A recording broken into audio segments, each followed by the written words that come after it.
और अब मैं बुलाना चाहूँगी डिपार्टमेंट ऑफ हायर एजुकेशन से मिस्टर सैयद मुशर्रफ बुखारी को, जो जम्मू कश्मीर से आज हमारे बीच मौजूद हैं और अंग्रेज़ी भाषा में अपना वक्तव्य प्रस्तुत करेंगे। Distinguished dignitaries present at the Central Hall, respected audience, my warm and hearty greetings to all of you.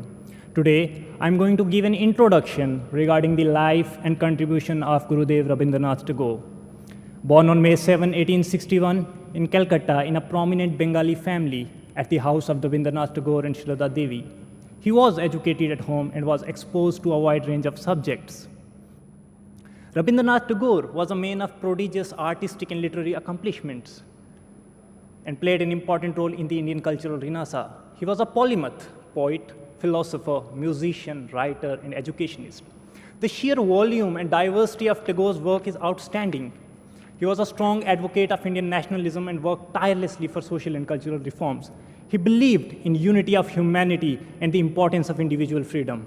Nothing, perhaps, expresses his values as clearly as a poem in Gitanjali, where the mind is without fear and the head is held high, where knowledge is free, where the world has not been broken up into fragments by narrow domestic wall, where the clear stream of reason has not lost its way into the dreary desert sand of dead habit, into that heaven of freedom.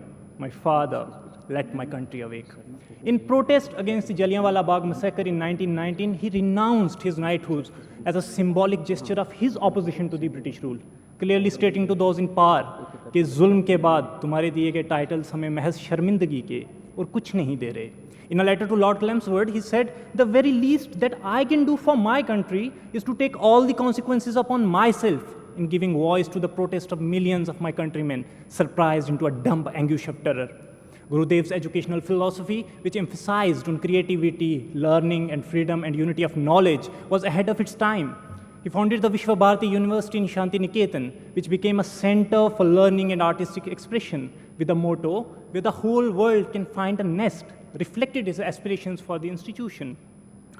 Tagore encapsulates his vision of internationalism in his own words as, "On the sacred shores of ocean of humanity of this India, awaken my heart."